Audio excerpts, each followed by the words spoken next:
山本社長、はいはい。今日なんですけど、昔光通信で働いてたっていうことだったんですけど、最近光通信のブラックエピソードがやばいみたいな話を結構聞くんですよ。何？結構それ聞いちゃうの？あるのかなと思って気になったんで、今日はそれどんなのがあったのかっていうのを教えていただいてもいいですか？光通信がブラックなの？ YouTube とかで拡散されてますよ。俺20年いたからね。長いですよね。だから上場前の光通信と上場後、そして最近と多分3つぐらいのステージに分けて説明しないと。日本だってほら江戸時代の時はさ、刀ぶら下げてさ歩いてたわけだからね。日本って野蛮とかって言われたらさ、時代によって違うじゃん。光通信も創業の頃の話をしたらいろいろあるよ。やばい話がいっぱい出てくるということで。光通信って一部上場したのが99年で、その前に店頭公開したのが96年、僕が光通信と出会ったのが94年だから、で会社ができたのが88年。そういう意味では未上場期を知っている数少ないメンバーで、その後20年いたんだけど、最初の 4,5 年は営業マンとして営業して、その後は役員として28歳の時からずっと会社の全体とか事業の全体を見るような社長の次のポジションにいました。現場というよりは、そういうもう本部の方が長いんですね。長いね。何度か降格したりして現場にしょっちゅう顔出してたから、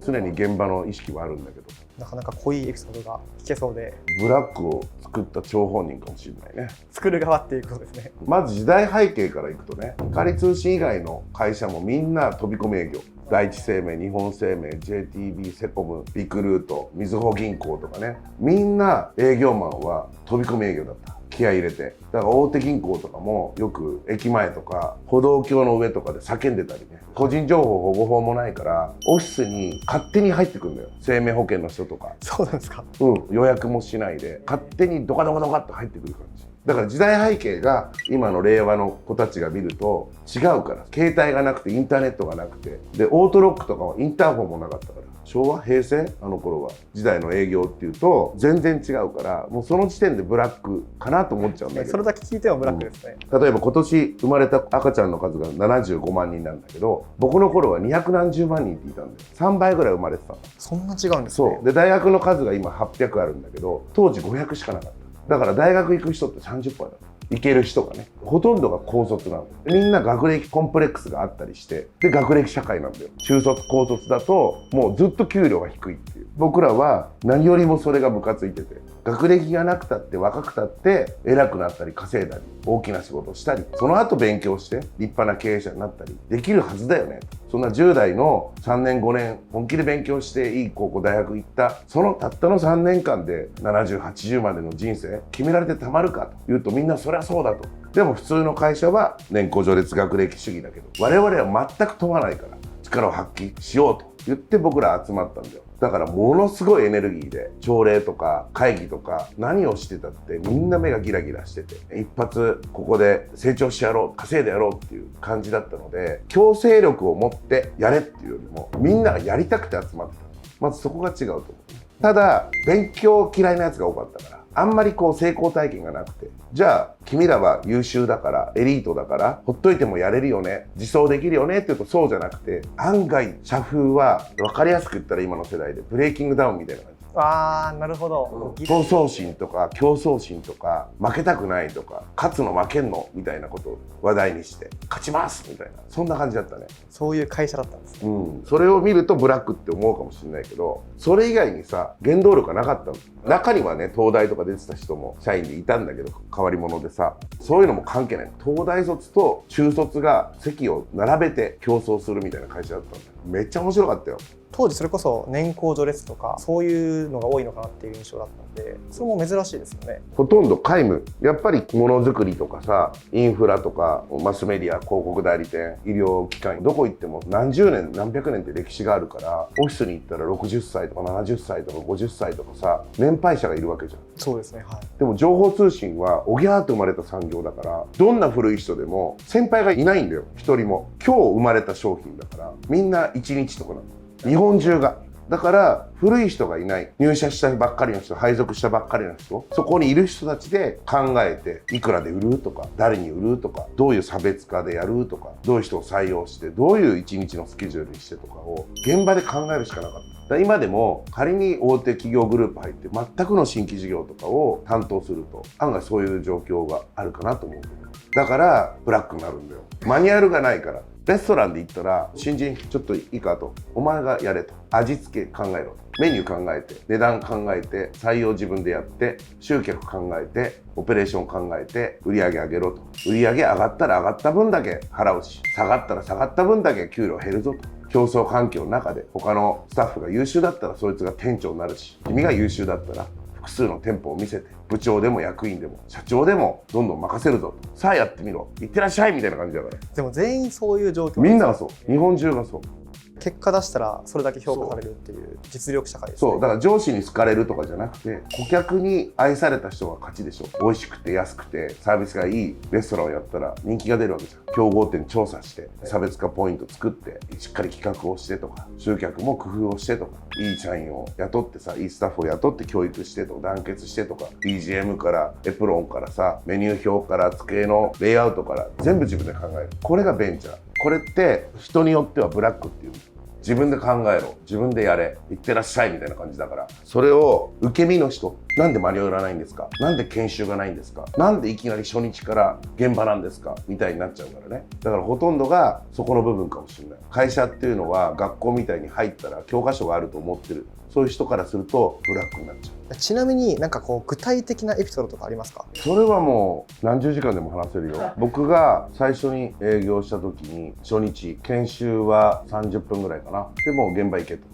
名刺を渡されたんだけど、その日に配属になったから辞めた社員の名刺を渡されて、今日は君は長妻って名前でやったらどうだ、そんな感じだったよね。そんなことあるんですか？席がないんだよね。営業会社なんだけど、ワンフロアで100人200人いるんだけど、椅子と机がなかったね。営業マンは別にお客さんと会うんだからいらないだろうっていう感じ。世の中って9時から仕事が始まるでしょ。だからもう6時7時に集まって練習して、9時には現場で飛び込みスタートだから、早く現場に着けってことでさ、行きますって事務所出るとさ、ビルの窓がガラッと開いてさ、走れみたいな、駅まで走って9時から働くと10時半とか12時とか1時間半おきに公衆電話行って上司にさ、途中経過を報告するわけです。1時間半おきに売り上げを伸ばさないとめちゃくちゃ激詰めされる。でも1時間半とかじゃ成績そんな出ないですよね。商品設計が良かったから時間的にはそのぐらい即決で取れる商材だった。ちなみにどういう商材を売ってたんですか？申し込み料金も初期費用も無料で、月額料金も無料で、電話をするときにこういう白いボックスを電話の大元につけとくと、安い新しい電話会社につながりますっていうサービス。昔はね NTT 一社だったんだよ。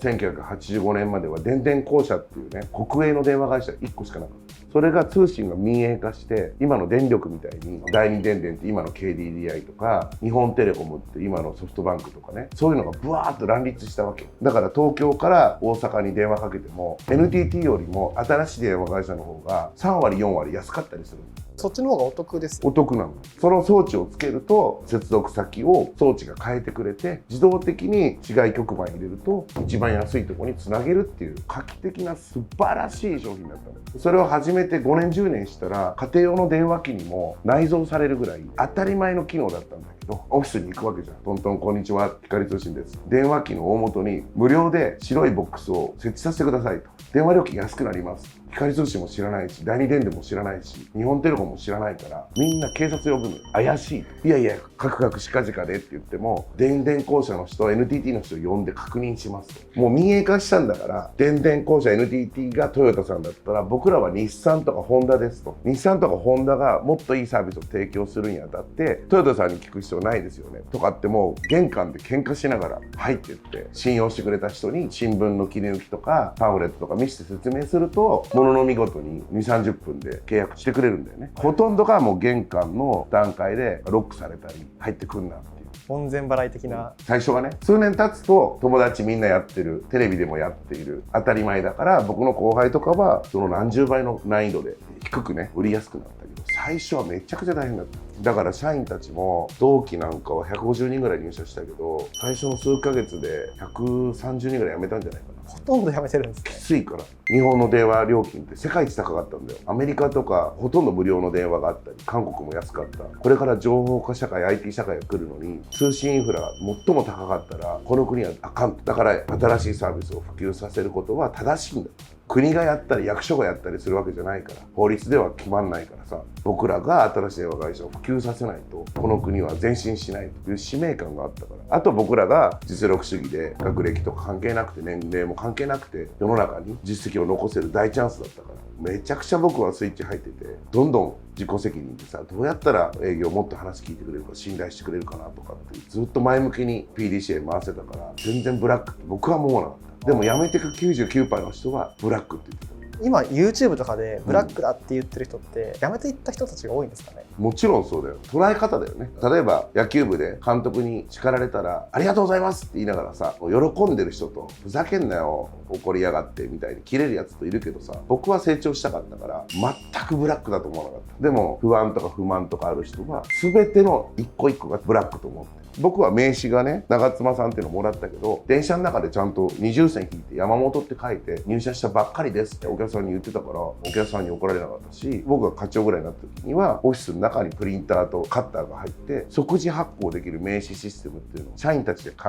えて、自分の名前のもの、部署が変わったら新しい部署のものが即日入るようになったけど、それも能動的に変えれる人はそういう課題を解決した。でも他の会社の一般的な大企業をイメージした人はマニュアルがない、研修が短い、名刺も与えられない、席も与えられない、しかも新人に1時間2時間で売り上げを取ってこいっていうと、でお客さんは 99% の人が拒否ってると、でも上司は売ってこいっていうと、だからブラックだって思うわけ。僕は楽しくしようがなかった。そうやって楽しいなと思った人は成績がいいからどんどん出世していくし、歩合も稼げるし、怒られることもないわけじゃん。楽しかったかもしれない。本当に考え方とか気持ちの持ちようで全然そうだ違いますね。と思うね。僕は16歳の時から選んでさ、そういう挑戦したかったから、ようやくもうやれると思って楽しくてしょうがなかったけど、なんとなく来ちゃった人とか、光通信は基本全員採用だったから当時はね、今はもう入るの大変だけど、100人面接に来たら101人取っちゃうぐらいの勢いで全員採用するっていう。だから経歴とか学歴とか性別年齢とか、ね、過去何やったとかを問わない。聞いたところでさ、会社として社税としてさ、実力主義、学歴年齢問わないって言ってるのに、面接で聞くことないじゃん別に。確かにそうですね。実力主義だったら入りたいならどうぞと言ってまず入れてみて、その中でどんどん自己成長して残っていく人もいるし、自分が変えるのが嫌で辞めてしまう人もいる。辞めてまた戻ってくるのも OK だし、5回6回入社してる人もいるよ。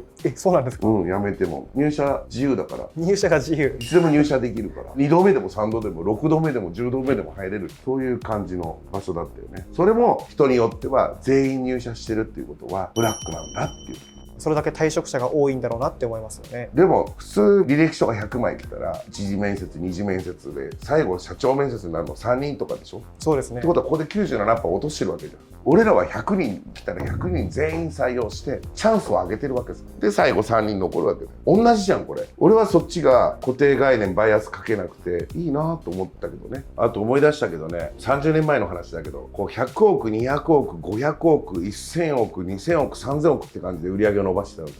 歴史的な過去にないぐらいの急成長してたんだよね。会社ってどんどん利益上げてもどんどん拡大しちゃうわけ。僕も事業部長やった時に1万人の営業部を作ったんだけど、どんどん人採用して仲間を増やしていって日本ナンバーワンの売り上げナンバーワンのシェアを取ろうというふうにやってたから、やっぱり資金もどんどん使っちゃうわけよ。絶対に目標やんないと会社が危ないわけだよね。だから何が何でも目標やろうっていう意識が強くって、自分たちの若くっても学歴なくても日本一を取るぞという旗印のもとに集まったから、絶対に目標やろうっていうのがあって、1年間の売り上げを1ヶ月ごとに割って、それを週ごとに割って、またそれを1日ごとに割って、それを午前と午後で割って、それを1時間ごとぐらいに割るわけよ。それを絶対にやろう。個人でもやるしチームでもやろうと。自分がやってたとしても10人とか5人単位のチームで何時までに何十万円、何時までに何百万円って決まってたら、それを絶対にやるって尺だったんだよね。甲子園に出場したチームみたいな感じで、午前中が悪いとやっぱりランチとか取ってる暇はなかった。もっと言うと、よくてもランチ取ってると午後はきついからパッとおにぎり1個とかねいう感じは正直あって、会社は強制してないけどやっぱ達成したかったから。それと夜とかも俺ら売ってたの電話だから、電話があるとこ全部見込み顧客でしょ。夜の10時でも11時でも12時でも1時でもさ、どっかしら商業施設とか空いてるじゃん。そう思ったら諦めたくないから、中には終電終わっても飛び込んでた人いっぱいいたかもしれない。深夜でもですか？